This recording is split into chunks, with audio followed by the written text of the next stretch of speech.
Friends, Hasmukh Goswami college of engineering के YouTube channel में आपका स्वागत है। मैं Amit Monpurwala department of mechanical engineering से काइनेमेटिक्स ऑफ मशीन सब्जेक्ट के लिए introduction to cams and follower subject का पार्ट 3 डिस्कस करने जा रहा हूँ। आगे के 2 लेक्चर में हमने कैम एंड फॉलोअर के टाइप्स और उसकी मोशन के बारे में पढ़ा। इस लेक्चर में हम कैम नोमेनक्लेचर देखने जा रहे हैं। आप स्क्रीन पर देख रहे हैं कैम नोमेनक्लेचर। स्क्रीन पर आपको कैम के अलग अलग नोमेनक्लेचर्स की फिगर दिखाई दे रही है और बाजू में उसके अलग अलग पॉइंट्स है जो नोमेनक्लेचर्स है, उसकी डेफिनेशन आप स्क्रीन पर देख सकते हो। पहला नोमेनक्लेचर है पिच कर्व। तो पिच कर्व क्या है? ये पाथ है, ये एक पाथ है। जैसे डेफिनेशन को अगर हम पढ़ें तो ये बता रहा है कि the path generated by the trace point at the follower is rotated about a stationary cam.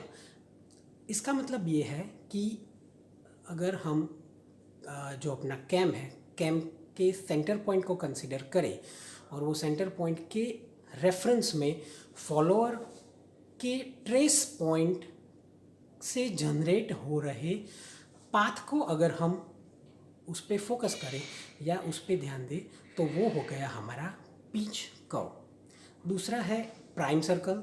इसकी डेफिनेशन कह रही है कि the smallest circle from the cam center through the pitch curve. यानी इसका मतलब ये है कि पिच कर्व में से पास हो रहे सबसे छोटे सर्कल को हम प्राइम सर्कल बोल रहे हैं। तीसरा नोमेनक्लेचर है बेस सर्कल। इसकी डेफिनेशन है it is the smallest circle that can be drawn to the cam profile. इसका मतलब ये है कि कैम प्रोफाइल में जो सबसे छोटा सर्कल हम ड्रॉ कर सकते हैं वो सबसे छोटे सर्कल को बोलते हैं बेस सर्कल, राइट। तो तीनों नोमेनक्लेचर यानी पिच कर्व, प्राइम सर्कल और बेस सर्कल, तीनों नोमेनक्लेचर हम फिगर में देख सकते हैं। आगे की स्लाइड देखें, आगे के नोमेनक्लेचर्स देखें तो है pressure angle, pitch point and trace point. तो प्रेशर एंगल हो गया, इसकी डेफिनेशन है कि the angle between the direction of the follower movement and the normal to the pitch curve is known as pressure angle. Means the follower movement की direction और उसके normal को हम कंसिडर करें और दोनों के बीच का एंगल हम ले तो उसको बोलते हैं प्रेशर एंगल। फिगर में आपको प्रेशर एंगल 2 जगह पे दिखाई दे रहा है जो हम देख सकते हैं। उसके बाद का जो नोमेनक्लेचर है वो है पिच पॉइंट। पिच पॉइंट की डेफिनेशन बता रही है कि pitch point corresponds to the point of maximum pressure angle. यानी मैक्सिमम प्रेशर एंगल से रिलेवेंट जो पॉइंट है वो उसको हम पिच पॉइंट बोलते हैं। उसके बाद का नोमेनक्लेचर है ट्रेस पॉइंट। इसकी डेफिनेशन कहती है कि it is a reference point on the follower and is used to generate the pitch curve. Means ये एक रेफरेंस पॉइंट है फॉलोअर का, ये एक रेफरेंस पॉइंट है एंड इसका उपयोग पिच कर्व को जनरेट करने के लिए किया जाता है। इन केस ऑफ, आगे बता रहा है कि in case of knife edge follower the knife edge represents the trace point and the pitch curve corresponds to the cam profile. इसका मतलब ये है कि अगर हमारा फॉलोअर नाइफ एज है तो नाइफ एज का जो पॉइंट होता है कि जो कैम के कांटेक्ट में आता है वो पॉइंट ही ट्रेस पॉइंट गिना जाएगा। और अगर नाइफ एज फॉलोअर की जगह पे हम रोलर फॉलोअर को यूज़ करें तो उसके लिए the centre of the roller represents the trace point. Means जो रोलर फॉलोअर है उसका सेंटर पॉइंट है उसको हम बतौर ट्रेस पॉइंट गिन सकते हैं।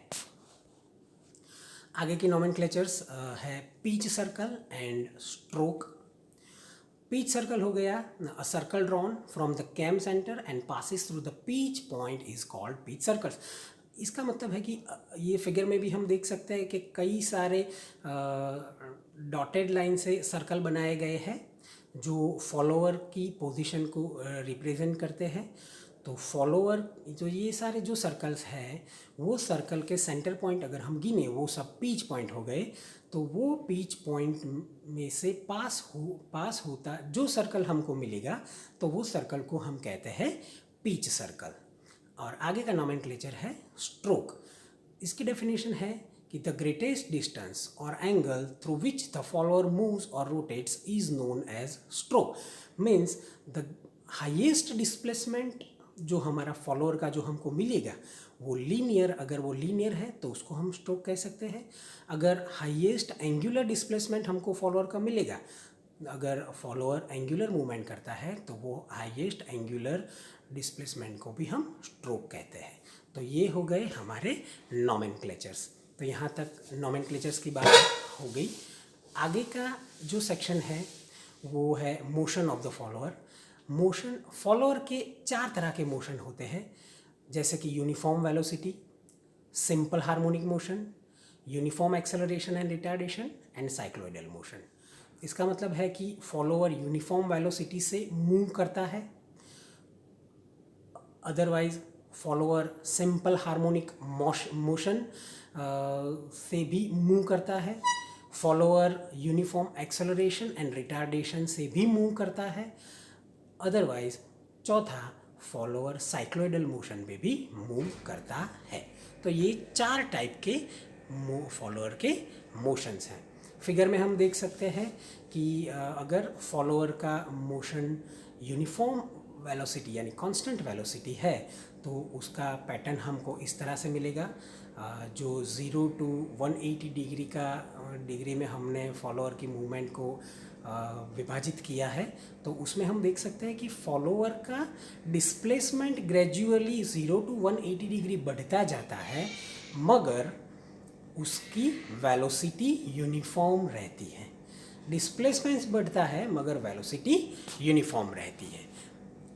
दूसरा हो गया कांस्टेंट वेलोसिटी के फॉर्मेट में अगर हमारा फॉलोअर यूनिफॉर्म मोशन करता है तो उसका डिस्प्लेसमेंट डायग्राम कुछ इस तरह से हमको मिलेगा। जैसे कि हमने फॉलोअर की मूवमेंट को 4 भाग में विभाजित किया है। पहला भाग है 0 to F, दूसरा भाग है F to G, तीसरा भाग है G to जो डिक्लाइन लाइन हमको मिलती ही है उसके ओरिजिन तक का पॉइंट लाइन, और चौथा भाग है वहाँ से जो हमको स्ट्रेट लाइन मिल रही है वो। तो इसको हम देखें तो पहले सेक्शन में पहले भाग में हमको फॉलोअर की जो मोशन है वो इंक्रीजिंग ऑर्डर में मिलती है, यानी डिस्प्लेसमेंट इंक्रीजिंग ऑर्डर में मिलता है, जो हमको 0 to A, B, C, D, E और F से हम देख सकते हैं। उसके बाद F से G तक का जो पार्ट है उसमें फॉलोअर का डिस्प्लेसमेंट कांस्टेंट रहता है हायर लेवल पे। उसके बाद G, H, I, J, K, L और उसको हम ज़रा आगे बढ़ाए तो M तक गिन सकते हैं, जहाँ पे फॉलोअर का डिस्प्लेसमेंट है वो डिक्लाइन ऑर्डर में आता है और 0 हो जाता है। उसके बाद हमको एक्स एक्सिस के पैरेलल एक लाइन मिलती है। इसका मतलब ये हुआ कि फॉलोअर है वो उसका डिस्प्लेसमेंट वहाँ पे नहीं मिल रहा है। तो ये हो गया कांस्टेंट वेलोसिटी में डिस्प्लेसमेंट डायग्राम। हमने बताया कि यूनिफॉर्म वेलोसिटी एक टाइप है जिसमें फॉलोअर का हमको डिस्प्लेसमेंट मिलता है, यानी दूसरा है सिंपल हार्मोनिक मोशन, यानी अगर फॉलोअर सिंपल हार्मोनिक मोशन के पैटर्न पे मूव करता है तो वो किस तरह से होगा वो हम ये स्क्रीन पर देख सकते हैं। हमको एक फिगर मिल रही है, जैसे पैराबोलिक शेप हमको मिल रहा है, उसमें हम देख सकते हैं कि हमने फॉलोअर के डिस्प्लेसमेंट को 0 to 360 डिग्री में डिवाइड कर दिया है। हर एक सेक्शन 90 डिग्री का है। तो हम देखें तो 0 डिग्री से 180 डिग्री तक फॉलोअर का डिस्प्लेसमेंट बढ़ता जाता है। 180 डिग्री पे फॉलोअर होता है तब उसका डिस्प्लेसमेंट मैक्सिमम होता है, और 180 से 360 डिग्री तक अगर फॉलोअर मूव करता है तो वो उसका डिस्प्लेसमेंट ग्रेजुअली कम होके 0 पे आ जाता है। तो ये एक पैटर्न हो गई सिंपल हार्मोनिक मोशन की, जो हम फिगर में देख सकते हैं और स्क्रीन पे आप बच्चे देख सकते हैं। ये सिंपल हार्मोनिक मोशन का ही एक सेक्शन है जिसमें हम वेलोसिटी एंड एक्सेलरेशन को भी देख सकते हैं। पहली फिगर आप देख सकते हो वो डिस्प्लेसमेंट की है, बीच में जो दूसरी फिगर हमको दिखाई दे रही है वो वेलोसिटी की है, और तीसरी जो फिगर है वो एक्सेलरेशन की है। जैसे सिंपल हार्मोनिक मोशन हमने आगे बात की, वो वही हमको फिगर 1 में दिख रहा है, यानी फॉलोअर का डिस्प्लेसमेंट सिंपल हार्मोनिक मोशन में बिटवीन 0 to 360 डिग्री दिख रहा है। मैंने आगे बताया उसी तरह से ये फिगर में भी समझना है कि 0 to 180 डिग्री फॉलोअर का डिस्प्लेसमेंट मैक्सिमम रहता है, इंक्रीजिंग ऑर्डर में रहता है। 180 डिग्री से फिर आगे जाके 360 डिग्री तक फॉलोअर का डिस्प्लेसमेंट ग्रेजुअली 0 पे चला जाता है। अगर ये फॉलोअर की मूवमेंट को या डिस्प्लेसमेंट को हम वेलोसिटी के हिसाब से देखना चाहे तो हमको फिगर बी यानी बीच वाली फिगर से दिखाई दे रही है।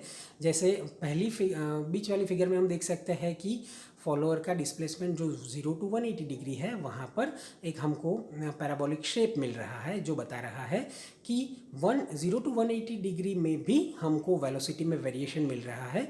जैसे 0 to 180 डिग्री में हम वो जो उसकी वेलोसिटी है अगर उसको हम दो भाग में डिवाइड करें तो 0 to 90 डिग्री और 90 डिग्री टू 180 डिग्री में दो भाग में ये विभाजित होता है। जैसे हम देखें तो फॉलोअर 0 to 90 डिग्री पे उसकी वेलोसिटी बढ़ती है, 90 डिग्री पे मैक्सिमम होती है, और 90 डिग्री से 180 डिग्री तक वो वेलोसिटी घटकर 0 हो जाती है। फिर एक स्लैक टाइम आता है जहाँ वेलोसिटी कुछ नहीं होती यानी 0 होती है। उसके बाद 180 डिग्री से फिर हम 360 डिग्री तक जाए तो वेलोसिटी को हम मिरर इमेज आगे 0 to 180 डिग्री में हम जिस तरह से वेलोसिटी की पैटर्न देखी उसकी मिरर इमेज हम 180 डिग्री टू 360 डिग्री में देख सकते हैं।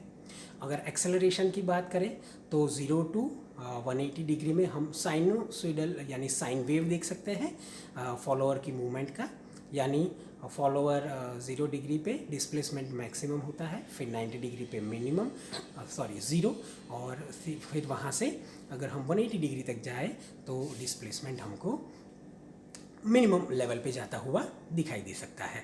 तो ये साइन वेव हो गया 0 to 180 डिग्री, और 180 डिग्री टू 360 डिग्री हम देखें एक्सेलरेशन तो वो हो जाएगा अपना कोसाइन वेव, यानी 180 डिग्री से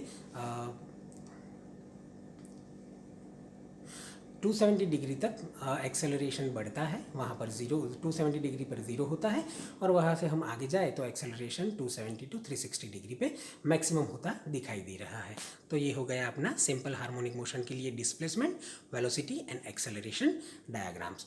now uniform acceleration and retardation, ये तीसरा प्रकार है फॉलोअर के डिस्प्लेसमेंट का, यानी फॉलोअर यूनिफॉर्मली एक्सेलरेट होता है और यूनिफॉर्मली रिटार्डेट भी होता है। तो अगर हम फॉलोअर के मूवमेंट 0 to 360 डिग्री में है, अगर उसको हम विभाजित करें तो 0 to 180 डिग्री में वो हम देख सकते हैं कि ग्रेजुअली इंक्रीज होता जा रहा है, और 180 थ्रू टू 360 डिग्री में वो ग्रेजुअली डिक्रीज होता दिखाई दे रहा है। इसमें देखने की बात यह है कि 0 to 90 डिग्री और 90 डिग्री टू 180 डिग्री, यानी 0 डिग्री पे मिनिमम, 90 डिग्री पे एवरेज यानी मीडियम, और 180 डिग्री पे डिस्प्लेसमेंट मैक्सिमम दिखाई दे रहा है फिगर 1 में। और वही फिगर में दूसरे सेक्शन में यानी 180 डिग्री टू 360 डिग्री तक देखें तो 180 डिग्री पे एक्सेलरेशन मैक्सिमम है, वो फिर वहाँ से रिटार्डेशन वहाँ से रिटार्डेशन मिल रहा है। 180 डिग्री पे रिटार्डेशन मैक्सिमम है, 270 डिग्री पे रिटार्डेशन मीन है यानी एवरेज है, और 360 डिग्री पे रिटार्डेशन हमको 0 पे दिखाई दे रहा है। तो ये हो गया डिस्प्लेसमेंट के हिसाब से। वेलोसिटी और एक्सेलरेशन को भी हम उसी तरह से आगे जो दो सेक्शन देखे उसके हिसाब से ही हमको एनालाइज कर सकते हैं। वेलोसिटी डायग्राम हो गया 0 to 180 डिग्री में, आप फिगर बी देख सकते हो, 0 डिग्री पे वेलोसिटी मिनिमम है यानी 0 है, 90 डिग्री पे वेलोसिटी मैक्सिमम मिल रही है, और लीनियरली डिक्रीज होती वेलोसिटी 180 डिग्री पे हमको अगेन 0 मिल रही है। अगेन उसको रिटार्डेशन के सेक्शन में देखें तो 180 डिग्री पे वेलोसिटी 0 है, 270 डिग्री पे वेलोसिटी मिनिमम है, और वहाँ से आगे जाते हुए 360 डिग्री पे अगेन हमको वेलोसिटी 0 मिल रही है। जैसे एक्सेलरेशन की बात करें तो अगेन फॉलोअर की 0 to 360 डिग्री के जर्नी को हम दो भाग में डिवाइड कर सकते हैं, 0 to 180 degree and 180 degree to 360 degree. तो 0 to 180 डिग्री में देखें तो 0 डिग्री, 90 डिग्री और 180 डिग्री, ऐसे टू पार्ट्स हमको दिखाई दे रहे हैं। एक्सेलरेशन 0 to 90 डिग्री में हमको कांस्टेंट मिल रहा है, पॉजिटिवली कांस्टेंट मिल रहा है। वही एक्सेलरेशन हमको 90 degree to 180 degree negatively constant देख रहे हैं, उसका मैग्नीट्यूड कम है 180 टू 360 डिग्री के एक्सेलरेशन डायग्राम के हिसाब से। और 180 डिग्री टू 360 डिग्री देखें तो उसको भी 180 टू 270 डिग्री और 270 डिग्री टू 360 डिग्री में उसको हम दो भाग में विभाजित होता देख सकते हैं।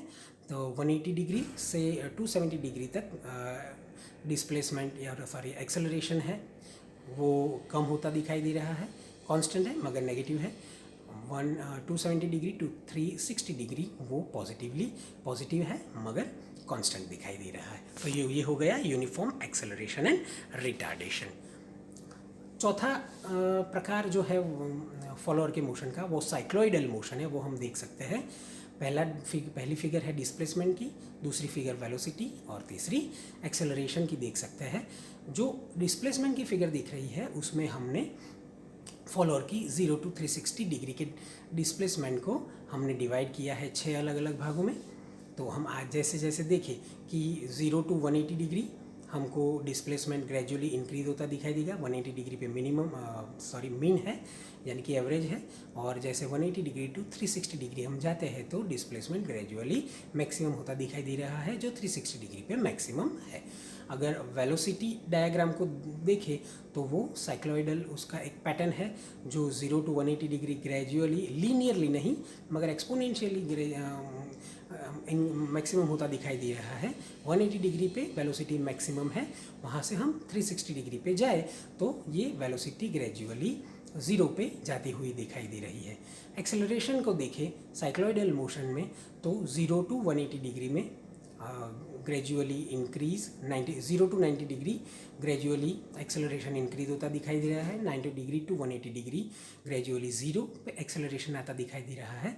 180 डिग्री टू 360 डिग्री वो डिसेलरेशन है जो 180 डिग्री टू 270 डिग्री पे हमको मिनिमम होता दिखाई दे रहा है, और 270 डिग्री से आगे जाके हम 360 पे पहुँचे तो एक्सेलरेशन है वो यानी रिटार्डेशन है वो 0 होता हुआ दिखाई दे रहा है।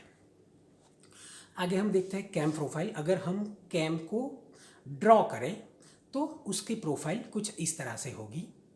जैसे एक हम इलिप्स लें तो वो और उसको कई भागों में डिवाइड करें तो 1 2 3 4 5 6 7 to 12 हमको अगर उसके पार्ट्स मिल जाएंगे और उसको प्रॉपर मेथड से हम ड्राइंग करेंगे, जो उसकी मेथड इंजीनियरिंग ड्राइंग में सिखाई जाती है उसको हम फॉलो करेंगे तो हमको उसका प्रोफाइल है वो इस तरह से मिलेगा। जो हम जो सबसे बाहर वाला भाग है ABCDEF से लेके I तक J तक हमको जो मिल रहा है वो पार्ट हमको मिल सकता है जो उसको हम कैम प्रोफाइल बोलते हैं। अच्छा, अब डिस्प्लेसमेंट हो गया तो displacement velocity and acceleration diagrams when the follower moves with uniform velocity. अगर हम यूनिफॉर्म वेलोसिटी से फॉलोअर को मूव करें तो उसके displacement velocity and acceleration diagrams इस तरह से होंगे जो हमने आगे देखे ये कलरफुल फिगर में इस तरह से दिखाई दे रहा है। नेचर जो डिस्प्लेसमेंट वेलोसिटी एंड एक्सेलरेशन का जो नेचर होता है वो हम आगे समझ चुके हैं। ये कलर फिगर दी गई है ताकि आप आराम से उसको समझ सकें। अगर सिंपल हार्मोनिक मोशन फॉलोअर की है तो उसके लिए displacement velocity and acceleration diagram को हम इस तरह से समझ सकते हैं। आगे जो फिगर ब्लैक एंड वाइट में दिखाई गई थी यही फिगर हमको यहाँ कलर दिखाई दे रही है। अगर uniform acceleration and retardation pattern है फॉलोअर का उसके डिस्प्लेसमेंट का तो वो कलर फिगर में इस तरह से दिखाई देगा जो हमने आगे देखा वही फिगर है ये। और साइक्लोइडल मोशन के लिए हमको कलर फिगर इस तरह से दिखाई देगी जो हमने आगे ब्लैक एंड वाइट में देखी है। अच्छा, तो आज का ये सेक्शन हो गया। पहले हमने नोमेनक्लेचर देखा और फिर देखा ये जो हमारे 4 तरह के फॉलोअर के मूवमेंट है वो। तो बस अभी हम यहाँ रुक रहे हैं, आगे के लेक्चर में फिर से मिलेंगे। अगर आपको ये लेक्चर अच्छा लगा तो उसको प्लीज़ शेयर सब्सक्राइब करना मत भूलें। Thank you.